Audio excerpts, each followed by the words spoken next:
aging does not mean you have to be sick and cranky and cranky and bending, and keep it going.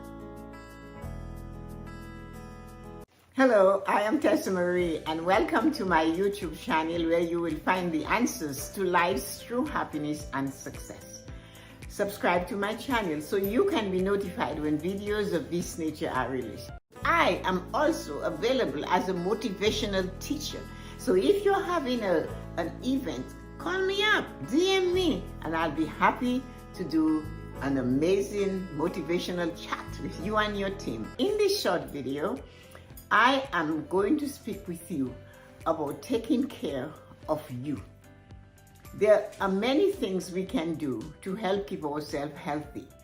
The thing is, we only take stock of it or go in and check on it when something is not working. As you know, I am the author of the 5 Pillars of Prosperity and the creator of those pillars. I came across those pillars while coaching on finance and finding out that finance in many cases was not the cause of the meeting. Although the person believed their problem or their challenge was finance. And after talking with them and listening to them intently, I found out that finance is a symptom of another cause. What are those causes? The causes all lie within the 5 pillars of prosperity. That does not mean that finance is not one of the causes sometimes, like each of the pillars. You know, they are, if you're not sure, emotional, physical, mental, spiritual, and financial prosperity. In no order of importance. They all have a strong bearing on us, and they can affect and be the cause at any one time. The thing is, we treat the symptoms and do not take care of the causes of what is challenging us in the moment. One of the big ones, as we are getting from our wonderful 20s in our beautiful 30s, our exciting and aggressive 40s, and still pushing through in our 50s, knocking on the door of the 60s, saying hello to the 70s, is physical. That one we abuse in our 20s, we ignore it in our 30s, we start feeling aches and pains in our 40s, and in our 50s, sometimes they become chronic, and 60s, they're more chronic, and then we need to cut back and pull back and stop doing things. I am here to say to you, we need to keep those pillars, that particular pillar, physical prosperity, healthy. There are so many things we can do to keep that pillar of physical prosperity healthy. We ignore it in our raging 20s and our amazing 30s, working, doing things, taking chances, investing, working hard, making it all about the financial prosperity, right? And in the 40s, accumulating wealth and retaining and going and becoming that. And we ignore the physical prosperity. As long as it keeps going, we are going to push it. And that is so wrong with the pillar of physical prosperity. You do not wait though. Very seldom do we wait for our cars to just stall before we take it to the mechanic. Funny, we do that with our cars. We take the dog to the vet for its checkup. And in many cases, we do not go to have our own checkups. We wait until, I can't climb up the stairs before we find out what is going on with whatever part of the body is preventing us in the morning. But when last did you have a complete physical? When last did you go to the doctor and visit just to see how you're doing? You have your car, it gets an oil change, a lube job, you change filters, you check the tires, you put all kinds of things in it. But that body, you throw trash at it. You eat too much, you eat too late, you eat what doesn't agree with you, you do things, you sit uncomfortably, you refuse to drink water. My cousin literally refuses to drink water. And now that her kidney is just going south, she has decided it's time to drink water. So she goes from one extreme to the other. But until that kidney of hers did not push and say, hey, I'm down there and I'm thirsty, this woman would tell me the same thing she told me in her 20s, I don't like water. And I'm saying, you don't have to like it. You're supposed to drink it. It has no taste. That's why it's called water. You're supposed to drink it. Your body makes it. So I'm going to give you some more tips as we go along on this, because some people, they never learn until it's broken. So yeah, my cousin, right? It's broken. She has to do this, she has to do that. She's at the doctor's office all the time. She found out she's dehydrated. The doctor told her stuff. But here it is. If you're having difficulty drinking water, and you should, it's a big thing to do. The recommended amount of water for a human being is half of their body's weight in ounces. Just half. So if you weigh 150, you have to drink 75 ounces of water in a 16-hour day. So that means you divide that and you find out that is 8 glasses. They say 8 ounces is 1 glass. So you need 8 ounces of water. 6 8, right? Got the answer. So that means you only need 6. If you need 10, then you go gradually. But remember, no matter how many ounces of water you have now started drinking, it is better than what you did last year. So you are in the right direction. So one of the tricks that I got some of my friends to use was to line up all the water that they need in one jug. So if they needed 80 ounces of water, they filled containers with 80 ounces of water. And they would keep drinking that every hour. They would take some of it and a whole glass, not in a gulp, but a glass of water, 8 ounces. I drink it every hour. Before, like when I wake up in the morning, before I start my exercise, I drink some water. Sometimes it's a warm Himalayan salt mix. While I'm exercising, I'm consuming more water.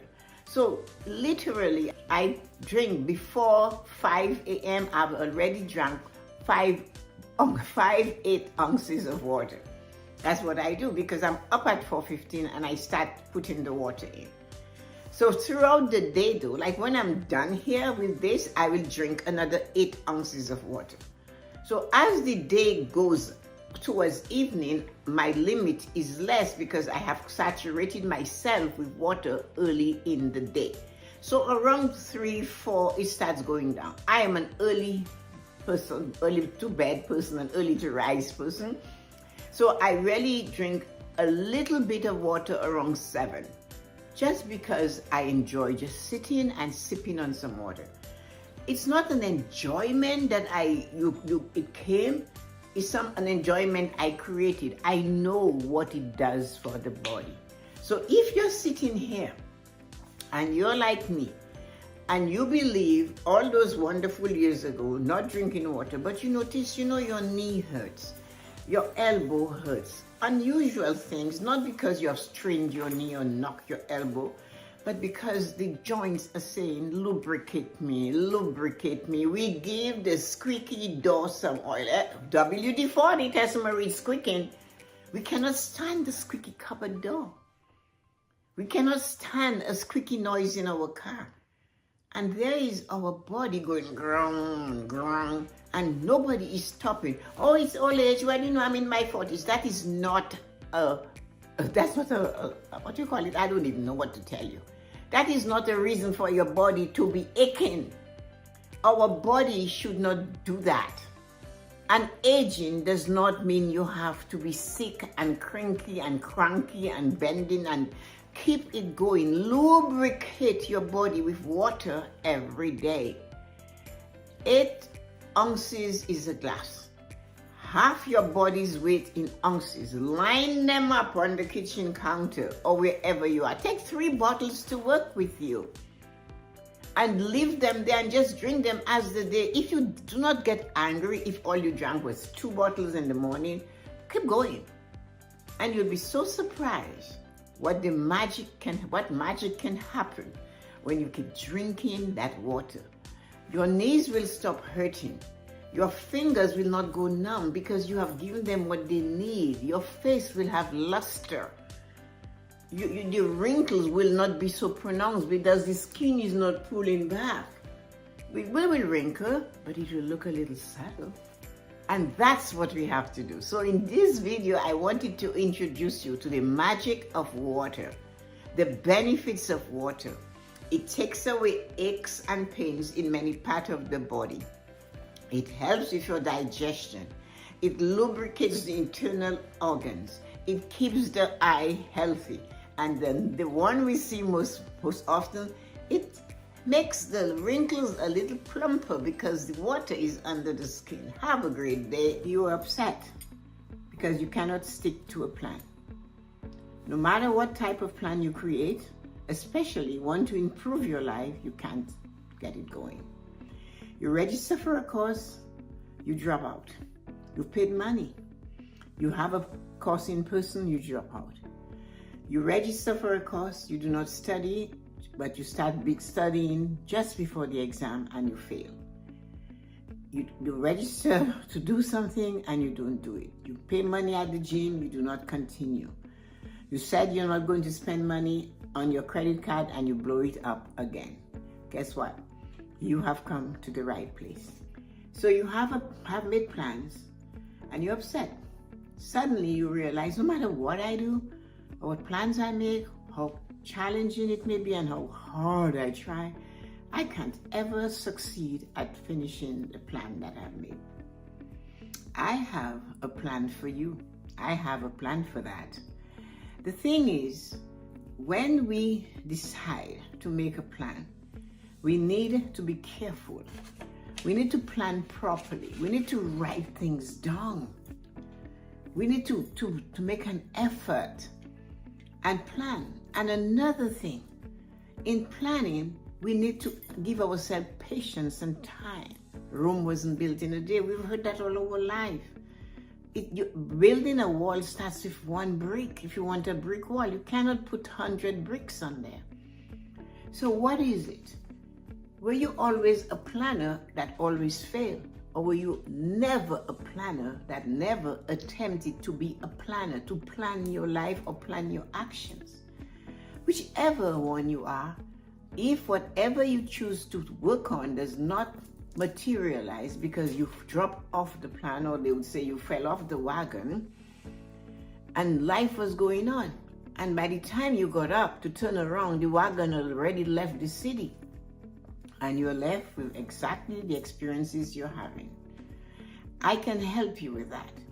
Number one, the first thing you do with a plan, you put it in your goal-setting journal. You always have to have a goal-setting journal. You always did it. You always need it. You need to plan properly. You need to make sure you have it ready to go. Get a plan. Make a plan. Get a goal-setting journal. But if all of your planning, plan it well. When you're planning to do something, you have a book. I don't care if it's my goal-setting journal or whatever, but not a piece of paper, not a loose sheet from the computer, from the printer, not that. Get something that you can hold on to, not on your phone either. That's not a plan. Get a book, name it. What it is you want, you have a plan for it. Everything you do, you should have a plan for it. The planning is the key to living a successful life. But if you fail to plan, you're also going to plan to fail, because that's what you're doing. And maybe you need to understand what true planning means. I can help you with that right in this moment. So you are having a sandwich. Do you take a big bite that you can hardly chew and it's and you can't chew it? No, I'm not saying that's what your plans are, but I'm just saying, have you done that? And you know how challenging and difficult it is even to gulp a big glass of water, right? You could drown doing that. It might go through your nostrils and you might drown. So in all of your planning, with your goals and dreams that you're planning, all of those that you're planning, are you planning it in such a way that you have too many items on your plan? Too many. Think about it. You have not been able to keep a plan. You do not succeed. You start and you fall off. You start and you fall off. And you keep doing the same thing, and you know what they say. If you keep doing the same thing expecting a different result, then you're insane. Is that what you're doing with your planning process? If that is, stay here, stay tuned, listen. I'm going to teach you and help you and guide you to plan and be successful. Let's get this going. You're planning and you're failing. And I'm telling you, follow this plan. I know what I'm talking about, you see, because I too had to learn how to plan. Planning is an area of your life where you should not bite more than you can chew comfortably. Planning should not cause headache and stress and anxiety. Planning should be easy and effortless. Proper preparation prevents poor performance. The 5 P's. My dad taught that to me. Prepare. Proper preparation prevents poor performance. What can you do? What have you done?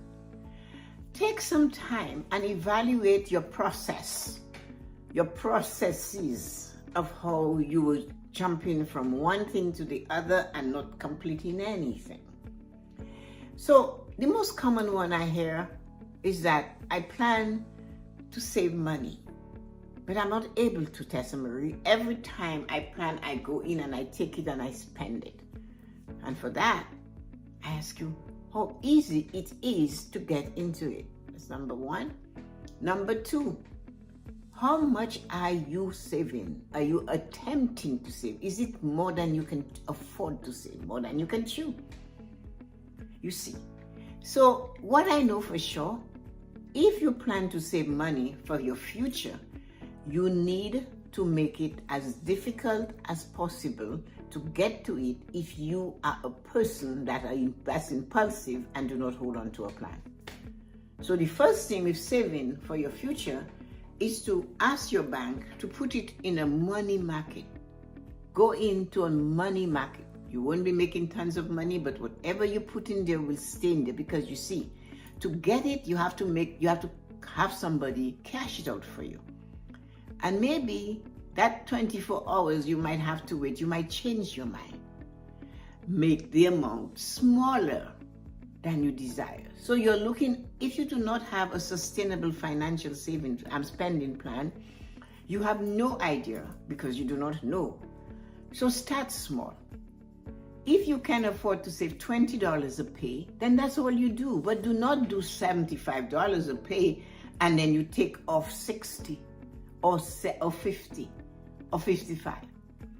Start small, but stay invested.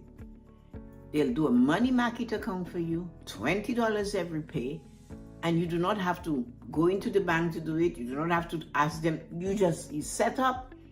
Takes you maybe 15 minutes to talk to somebody online, or if you go into a branch, about the same time. You have 1,440 minutes in a day, and you need to spend 15 minutes on preparing properly so you save. So that is savings.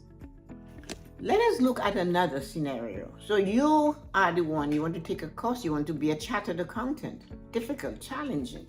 You have some skills already, you're working at it. You have a small business, you do that, you do that. But again, you're biting more than you can chew because you want to study for 4 hours at the time. You're 40-something years old. You're not 18 anymore. Our brain as we age is only able to carry so much for so long. So an hour is maximum per day, but an hour 7 days a week, 365 days a year. Oh, Tessa-Marie, I cannot devote an hour to that.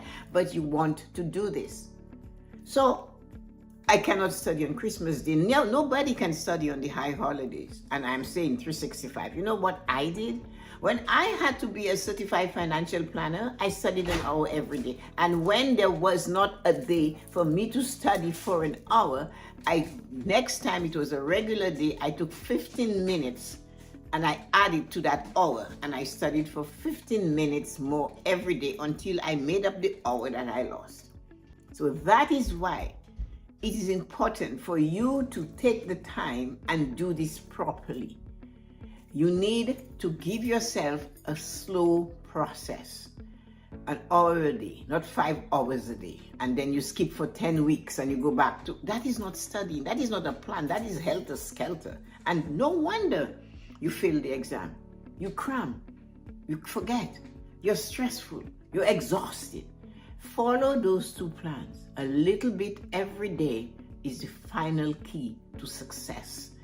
If you are saying, I cannot keep to a plan, I promise you, you do that, and the world is your oyster. Have a great day.